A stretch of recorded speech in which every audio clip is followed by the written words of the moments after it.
नहीं में मुझे शर्म लगती है, क्योंकि सबके घर में बड़े बड़े कौवा बैठे हुए हैं। घर घर में सुबह से लेकर शाम तक काँव काँव मचा हुआ है। कौवा भी शर्मा कर दूर बैठता है, पूरा घर कौवा हो गया है।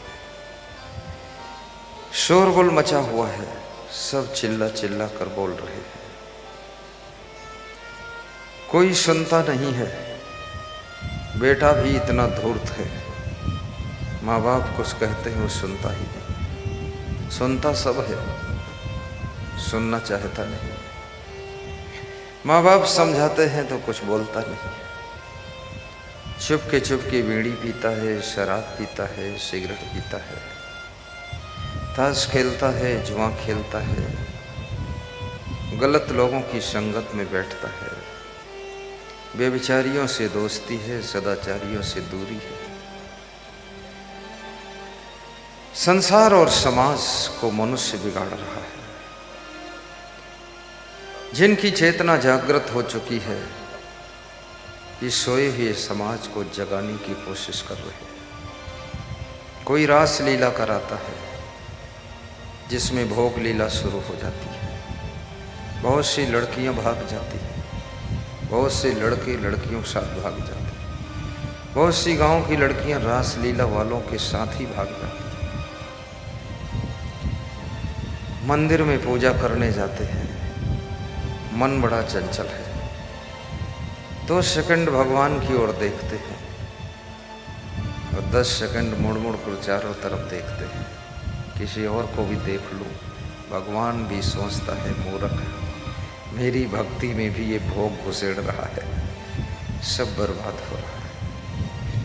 ध्यान एकाग्र नहीं है, मन नियंत्रित नहीं है। जाति का बहुत बड़ा अभिमान है कि मैं बड़ी जाति का हूँ। नीच कर्म करने में कोई संकोच नहीं।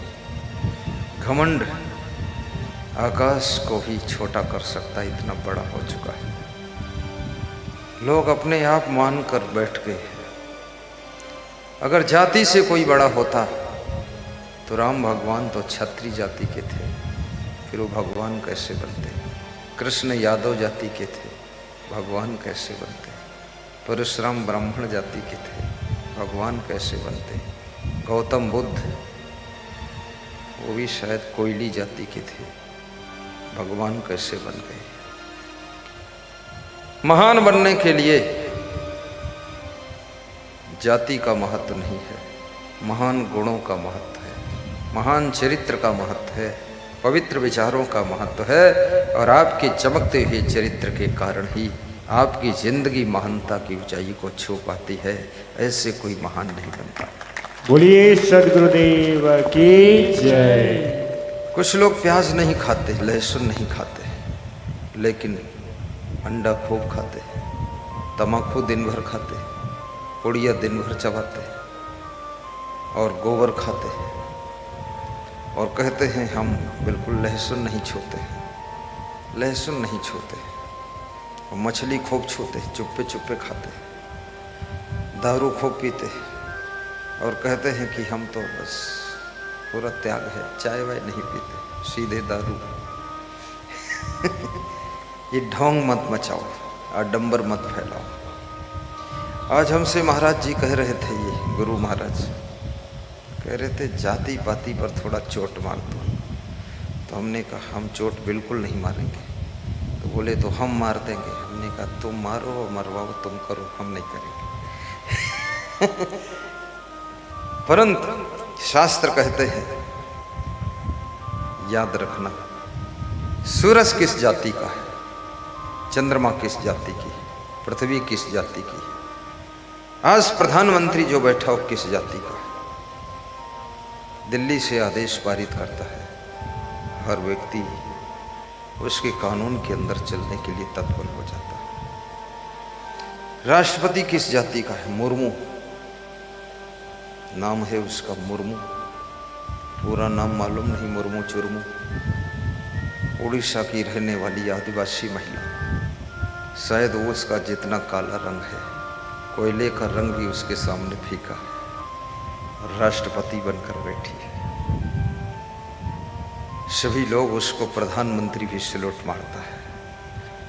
प्रधानमंत्री तेली जाति का है, सबकी खली बाहर तेल अंदर कर दिया है। अब सोचिए, जाति से थोड़े कुछ होता है, गुणों की ही महिमा है। सौभाग्य है तुम्हारा ब्राह्मण जाति में जन्म हुआ है, लेकिन दुर्भाग्य है तुम्हारा जो तुमको ब्रह्म ज्ञान नहीं हुआ है, ब्रह्म ज्ञान नहीं हुआ है। ब्रह्म ज्ञान भी होना चाहिए। और शास्त्र कहते हैं, जितेंद्रिय धर्मपरण स्वाध्याय निरता शुचि काम क्रोधो वशो यस्य तम देवा ब्रह्मणं विदु शमो दमस्तपः शौचम शांति आर्जवम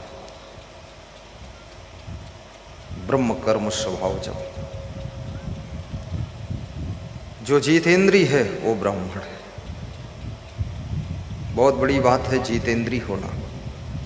इंद्रियों को जीतना ये कहना आसान है, लिखना आसान है, पढ़ना आसान है, प्रवचन में बोलना आसान है। जब इंद्रियों के सामने मुकाबला होता है, बड़े बड़े विद्वान घुटने टेक देते हैं।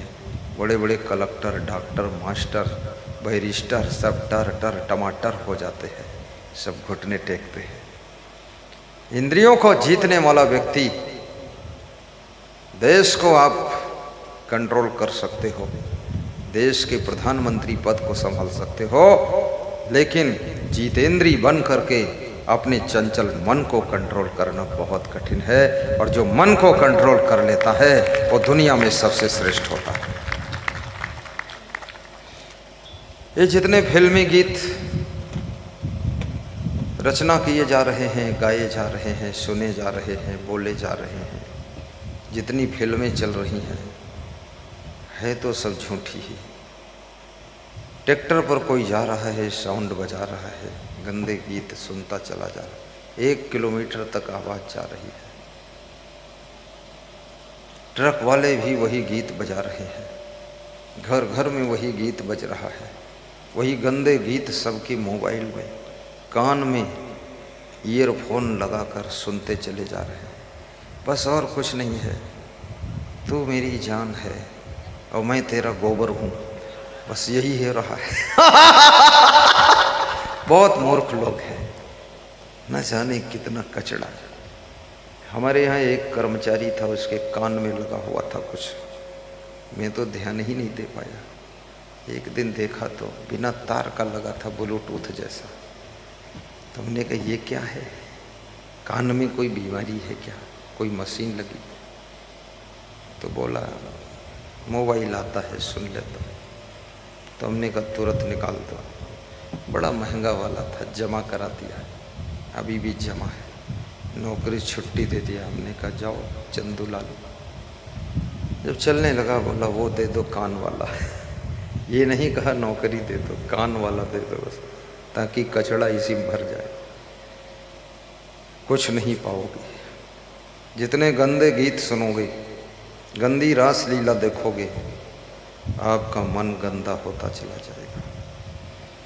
और याद रखना, आपकी बेटी की सुरक्षा यदि आप चाहते हैं, बहुओं की सुरक्षा चाहते हैं, ये रास लीला बंद करिए, सत्संग शुरू करिए, जो आपके आचरण को सुधार सके, इन बेटियों को महान बना सके। क्योंकि 11 वर्ष की बेटी, 13 वर्ष का बेटा, इनके शरीर के अंदर वह एनर्जी पैदा हो जाती है जिससे वासना समुद्र की तरह हिलोरे मारने लगती है। इनको वश में करने के लिए बार बार सत्संग की आवश्यकता है, इनको वैराग्य भरने की आवश्यकता है। अन्यथा ये मन कुआं में कूद जाएगा, समुद्र में कूद जाएगा, न जाने कितनी खुराफात कर देगा। माँ बाप की इज्जत भी खो जाएगी, मुंह दिखाने वाले नहीं रह जाएंगे सास ससुर। रात दिन विषय वासना में लोग सड़ते रहेंगे, उसी में जलते रहेंगे। नाना प्रकार की गुप्त बीमारियां, प्रकट बीमारियां सब भोगेंगे और शरीर की सुंदरता 30 साल की उम्र में ही खो जाएगी। कितने लोगों को देखो तो 25 साल की उम्र में बूढ़े जैसे दिखते हैं। कल मैंने एक आदमी को देखा तो उसके गाल में पूरे गड्ढे हो गए, उसमें एक एक मुट्ठी चना भुना हुआ रख सकते हैं, इतना गड्ढा है। खोपड़ी में भी 2-3 गड्ढे थे। हमने कहा ये क्या हुआ? बोले सारा वीर निकल गया है। तो हमने कहा चलते कहते हो? बोले लाश जा रही है, कुछ बचा नहीं। तो इतना विषय भोग क्यों किया? बोले मन मानता ही नहीं। तो जर मर जाओ। कैसे मन मानता है फिर हम लोगों का? मन तुमसे बड़ा नहीं है, मन से बड़े तुम हो। मन को डील करने वाला आत्मा है, इंद्रियों को डील करने वाली आत्मा है।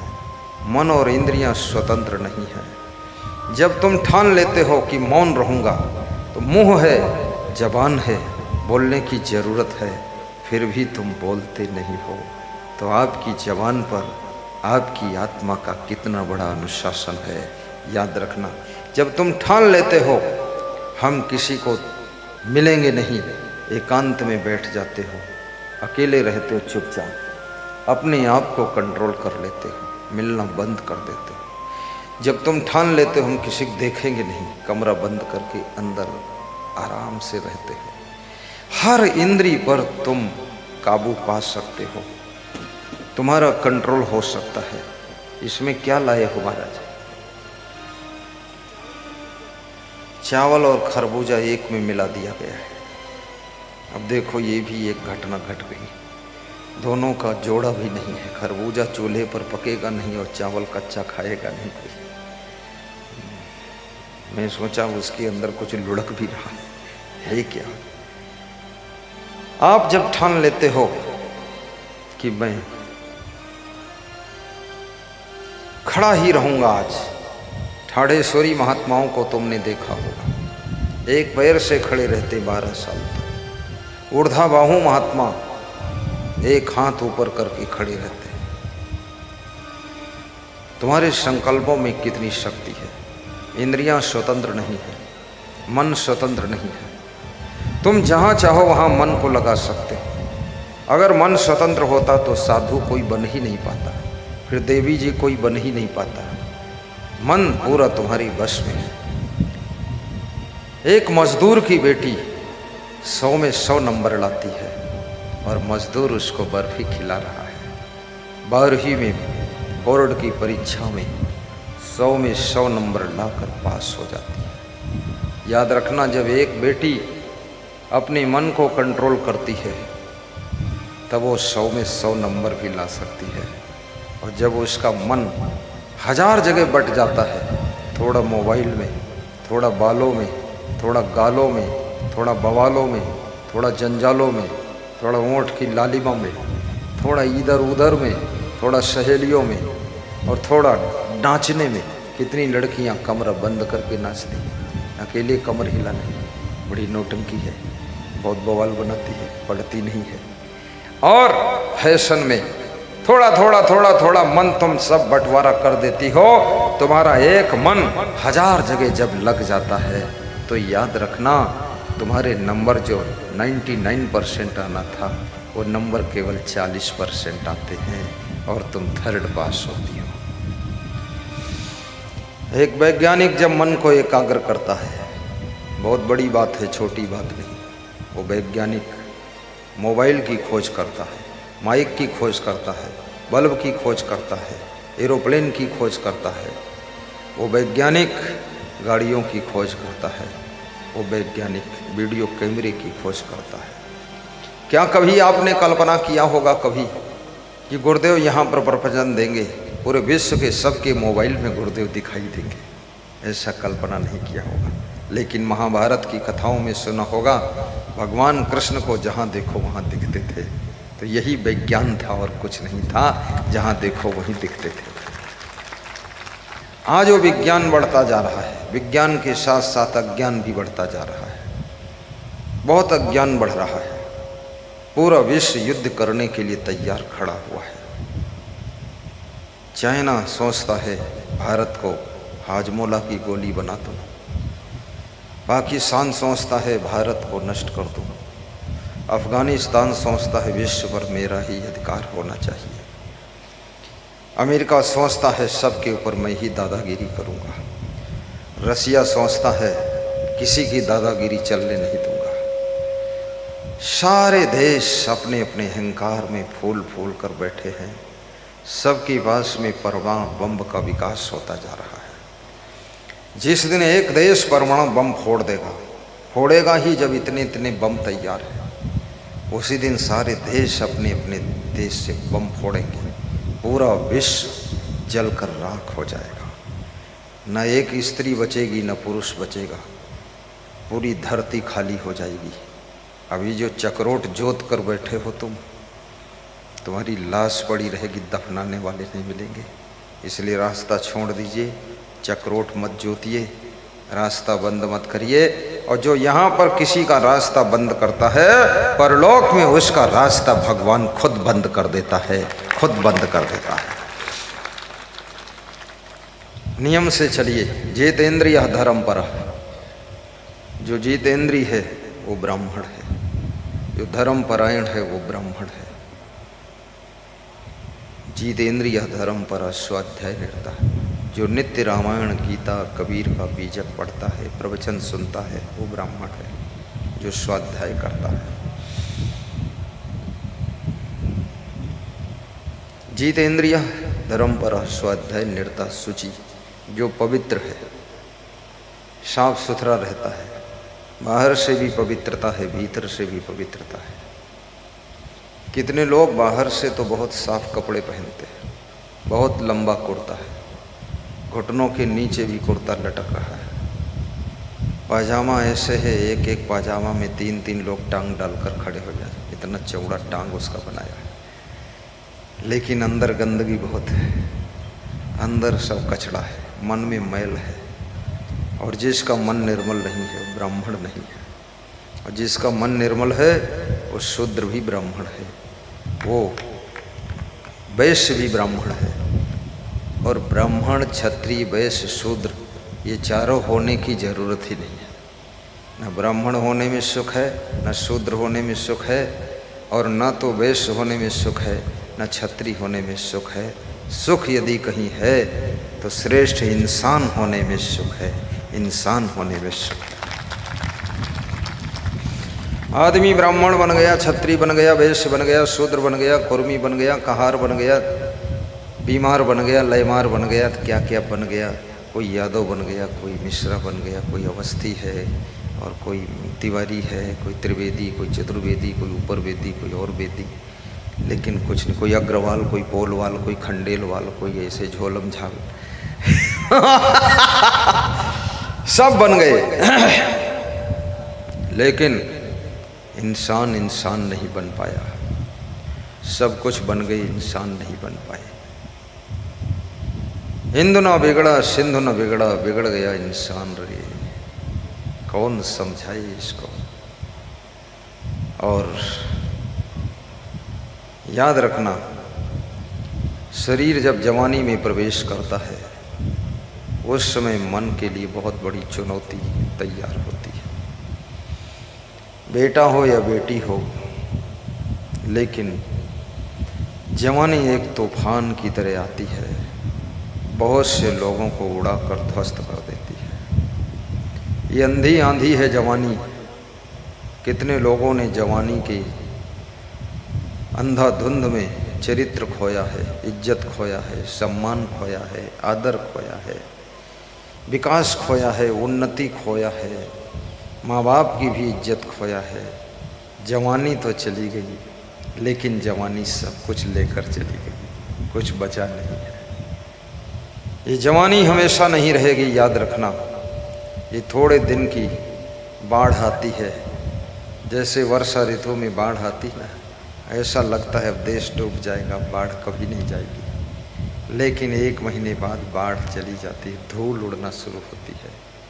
थोड़े ही दिन के बाद जवानी चली जाती है, बुढ़ापा आ जाता है। जवानी कुकर्म करने के लिए नहीं है, जवानी दुष्कर्म करने के लिए नहीं है, जवानी शराब पीने के लिए नहीं है, जवानी बेविचार करने के लिए नहीं, अनाचार भ्रष्टाचार दुष्टाचार करने के लिए नहीं है, जवानी गुंडागर्दी करने के लिए नहीं है, जवानी बर्बादी के लिए नहीं है। याद रखना, जवानी उन्नति करने के लिए है, जवानी धन का विकास करने के लिए है, धर्म की रक्षा करने के लिए है, चरित्र के निर्माण के लिए जवानी मिलती है। जवानी राम को मिली थी तो राम भगवान बन गए जवानी पाकर।